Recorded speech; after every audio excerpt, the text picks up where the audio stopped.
नमस्कार बंधुगण मु ज्योतिष गोविंद चंद्र नायक। आज हूँ 2025 मसीहा नवेम्बर मास 21 तारिख शुक्रवार। आसतु जानिबा 12टा राशि विषय में मेषठार मीन पर्यंत समस्त कौन रही। जानिबा मेष राशि एवं आज निजर आत्मविश्वास रखिए। कर्म आज आपण जीवन में निश्चिंत भाव में फल मिल। कार्य क्षेत्र में निजर अलग परिचय सृष्टि करेंगे एवं आपण चाकरी क्षेत्र में कर्म क्षेत्र में वरिष्ठ अधिकारी जो मैंने रखुंट से आज दिन सम्मानित हेबे। आर्थिक दृष्टि कहवा गले दिनटी बहुत आपणकर भल रोचे। व्यवसाय क्षेत्र में उन्नति करिपारंती एवं पारिवारिक शांति बजाय रही। आपण जो भली कर्म करेंगे तार फल निश्चिंत मिल। शत्रु ठारू दूरे रहिबे। छात्र छात्री माने पिला माने पाठ पढ़ारे मन देवे एवं आज दिन में आपणकर सुक्षेत्र बृहस्पति आ शुक्र स्वगृह थी आज दिन आपणकर भल रही। बर्तमान जानिबा वृष राशि संपर्क में कर्म क्षेत्र में सफलता निश्चिंत लाभ करेंगे। उच्च अधिकारी सहयोग मिल पारे। नूतन व्यवसाय आगू बढ़ी पारती। अर्थ लाभर सुजोग रहिबो। सामाजिक क्षेत्र में मान सम्मान वृद्धि पाइब। आपणकर महिला माने समस्त कार्य में सफलता लाभ करेंगे। खुशी अनुभव करेंगे एवं छात्र छात्री माने पाठ पढ़ारे मन देवे। देह मन भल रहिबो। परिवार रे सुखी हेबे एवं देह सामान्य असुस्थता अनुभव करेंगे।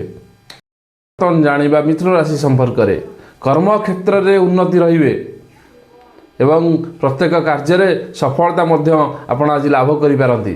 शारीरिक असुस्थता दूर हेब। मानसिक शांति वृद्धि पाइब। मान सम्मान वृद्धि आपणकर मिल।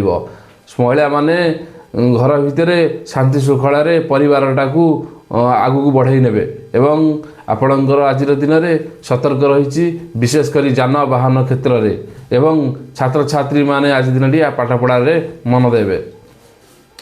बर्तमान जानिबा कर्कट राशि संपर्क में यही दिन में कौन सी नूतन कार्य करंतु नहीं। हैरान होवार संभावना रही। व्यवसाय क्षेत्र में एवं चाकरी क्षेत्र में नूतन चाकरी जदि आप आज दिन में जाउछंती आरंभ करने अशुभ अच्छी। तेणु आज दिन में समस्यार सफलता आपको मिल नहीं।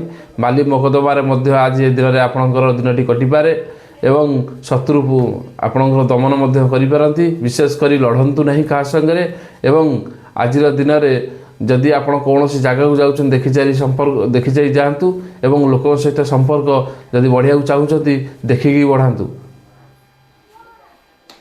बर्तमान जानिबा सिंह राशि संपर्क में चाकरी क्षेत्र में पदोन्नति हो पारे। बंधु भाई समस्त सहयोग मिल पारे। निजर व्यवहार जो आप हैरान हो पारती। सावधान रहिबे कारण सहयोगी माने जदि आपण को कौन सी कथा कहते उल्टेक उत्तर दिंतु ना ना आप हैरान हूँ। व्यवसाय क्षेत्र में आपड़ लाभवान हेबे। कर्म क्षेत्र में लाभवान हो चलिए। देह सुस्थ रहिबो। मानसिक स्थिति बहुत भल रहिबो। किंतु हेले भी आपणकर परिवार में अल्प किसी समस्या देखा दे पारे। निज पत्नी सह कथबार्ता करने पूर्व स्वावलंबन अवलंबन करूँ एवं गुरुजन माने आपको प्रशंसित करेंगे एवं पिला माने आपको सम्मान करेंगे। यशस्वी लाभ करेंगे। आप आगू बढ़े। बर्तमान जानिबा कन्या राशि संपर्क में कर्म क्षेत्र में अधिक परिश्रम करने को पड़ो। परिश्रम कले ही पारिश्रमिक फल निश्चित मिल। आर्थिक लाभर सुजोग रही। कौन व्यक्ति सुजोग मिल आपन को किसी बाट जावाई दूर स्थान को जावाई एवं नूतन द्रव्य आपण क्रय करेंगे। गाड़ी धन जन सबू आपण आज दिन में पाइपर एवं नूतन व्यवसाय करुले आज दिन में आरंभ करेंगे। जदि आपणकर देहटा सामान्य असुस्थ रहिबो। पेटर समस्या देखा देव। हाथ पादर समस्या देखा देव। मानसिक स्थिति बिगड़ी पारे। परिवार शांति आसीपारे। जदि आप किसी धर्मपरायण काम करता आज दिन में आपंकर भल रही। जानवाहन प्रति आप सतर्क अवलंबन करेंगे। बर्तमान जानिबा तुला राशि संपर्क में तुला राशि व्यक्ति माने अत्यधिक परिश्रम कले ही फल निश्चिंत भाव में मिल पार ना। जदि आप कौन योजना काम आरंभ करुँच आज दिन में करूँ ना। जदि कौन जगह को जाकि नूतन कार्य आरंभ करुँच भी करूँ ना। व्यवसाय जदि करना भी करूँ ना।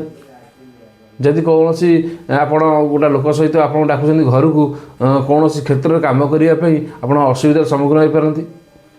ନିଜର ଲୋକ ଶତ୍ରୁ ମଧ୍ୟ ହୋଇପାରନ୍ତି। ଭାଇ ବନ୍ଧୁମାନଙ୍କ ସହିତ ଆଜି ସମ୍ପର୍କ ନିବିଡ଼ ମଧ୍ୟ ରହିବ, ହେଲେ ଆପଣ ଅସୁବିଧାରେ ପଡ଼ିପାରନ୍ତି। କାହିଁକି ନା ଆପଣଙ୍କର କଥାବାର୍ତ୍ତା ଯୋଗୁଁ ଚାକିରି କ୍ଷେତ୍ର, କର୍ମକ୍ଷେତ୍ର ବା ସ୍ୱକ୍ଷେତ୍ର ଆପଣ ଯଦି ଆଗକୁ ଯାଉଛନ୍ତି କିଛି ସମସ୍ୟାର ସମାଧାନ ବାଟ ନିଶ୍ଚିନ୍ତ ମିଳିବ। ଯଦି ମିଳିଯାଇପାରେ ଆପଣ ଶତ୍ରୁ ନିଶ୍ଚିନ୍ତ ଭାବରେ ଲାଗିପାରନ୍ତି ଆପଣ ସାଥିରେ। ଯାନବାହନ ପ୍ରତି ସତର୍କ ରହିବେ ଏବଂ ପାରିବାରିକ କ୍ଷେତ୍ରରେ ଆପଣ ସତର୍କ ରହିବେ। ବର୍ତ୍ତମାନ ଜାଣିବା ବିଛା ରାଶି ସମ୍ପର୍କରେ। କୌଣସି ବନ୍ଧୁଙ୍କ ସହଯୋଗରେ ବ୍ୟବସାୟରେ ସଫଳତା ଲାଭ କରିପାରନ୍ତି। ଯଦି ଆପଣଙ୍କୁ ସାହାଯ୍ୟ କିଏ କରିବାକୁ ଚାହାନ୍ତି, ଆପଣଙ୍କୁ ସାହାଯ୍ୟର ହାତ ବଢ଼ାନ୍ତି, ଆପଣ ନିଶ୍ଚିନ୍ତ ଭାବରେ ତାଙ୍କ ହାତ ଧରିଲେ ଆଜି ଦିନଟି ଶୁଭ ରହିବ।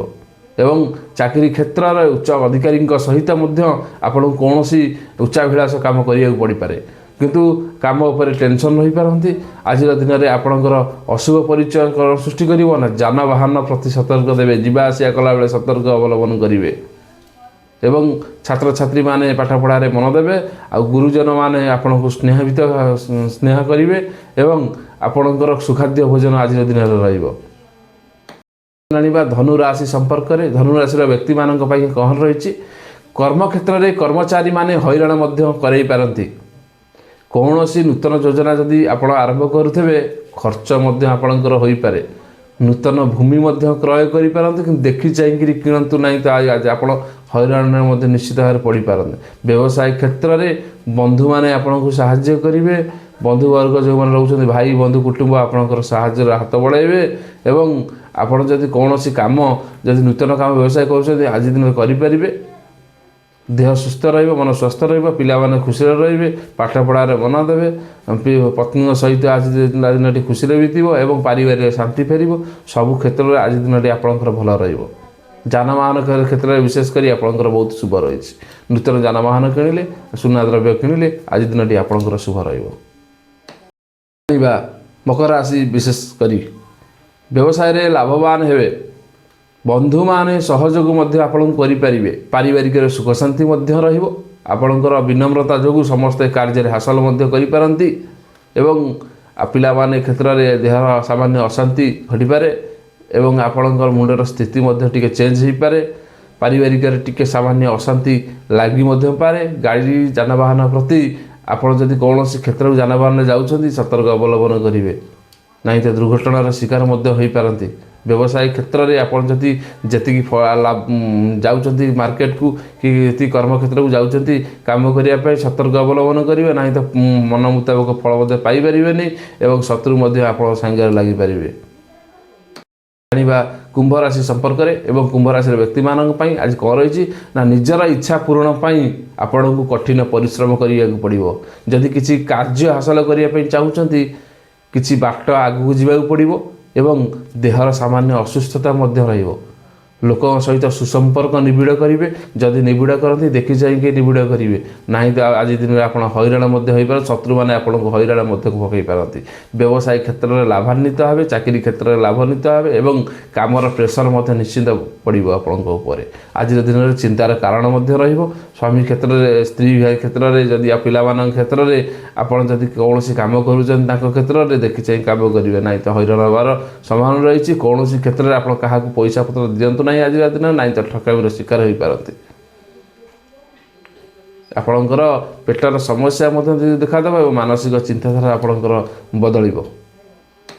ଜାଣିବା ଶେଷ ରାଶି ମୀନ ରାଶି। କ'ଣ ରହିଛି ମୀନ ରାଶି ବ୍ୟକ୍ତିମାନଙ୍କର? ଏବଂ ବ୍ୟବସାୟରେ ସେମାନେ ଲାଭବାନ ହେବେ। ଆଜିର ଦିନରେ ବହୁତ ଭଲ ରହିଛି। ପାରିବାରିକର ଶାନ୍ତି ମଧ୍ୟ ଫେରିପାରେ। କୌଣସି କର୍ମକ୍ଷେତ୍ରରେ ଉଚ୍ଚ ଅଧିକାରୀଙ୍କ ସହ ସୁସମ୍ପର୍କ ନିବିଡ଼ ରଖିଲେ ଆଜିର ଦିନଟି ଆପଣଙ୍କର ଶୁଭ ରହିବ ଏବଂ ହଠାତ୍ ଆପଣଙ୍କର କୌଣସି ଶୁଭ ସମାଚାର ମଧ୍ୟ ଘର ଭିତରେ ପଶିପାରେ। କୌଣସି କ୍ଷେତ୍ରରେ ମହିଳାମାନେ ଆଜିର ଦିନରେ ଆନନ୍ଦିତ ଆଉ ଖୁସିର ବାତାବରଣ ମଧ୍ୟ ଘର ଭିତରେ ରହିପାରେ ଏବଂ ଛାତ୍ରଛାତ୍ରୀମାନେ ପାଠପଢ଼ାରେ ମନ ଦେବେ ଏବଂ ସବୁ ସମ୍ମାନ କରିବେ। ଗୁରୁଜନମାନେ ଆପଣଙ୍କୁ ବହୁତ ଭଲ ପାଇବେ ଏବଂ ପରିବାର ବର୍ଗ ଆପଣଙ୍କ ଉପରେ ବୋଝ ହୋଇକି ରହିପାରନ୍ତି। ଆଜିର ଦିନରେ ଆପଣ ତାଙ୍କ ପ୍ରତି କିଛି ଖର୍ଚ୍ଚ ମଧ୍ୟ କରିପାରନ୍ତି। ସାଙ୍ଗସାଥିମାନଙ୍କ ସହିତ ଆଜି ଦିନରେ କେଉଁଠି ଯାଇକରି ଆପଣ ଧାର୍ମିକ ସ୍ଥାନକୁ ଯାଇପାରନ୍ତି, ନାହିଁ ତ ପିକନିକ୍ ସ୍ପଟ୍କୁ ଯାଇପାରନ୍ତି, କିଛି ଧର୍ମ କାର୍ଯ୍ୟରେ ଆପଣ ଲିପ୍ତ ରହିପାରନ୍ତି, ନାହିଁ ତ କିଛି ଦାନ ମଧ୍ୟ କରିପାରନ୍ତି। ଯଦି ଏସବୁ କାମରେ ଆଜି ଲିପ୍ତ ରହିଲେ ଆଜି ଦିନଟି ମଧ୍ୟ ବହୁତ ଶୁଭ ରହିବ ଆପଣଙ୍କ ପାଇଁ।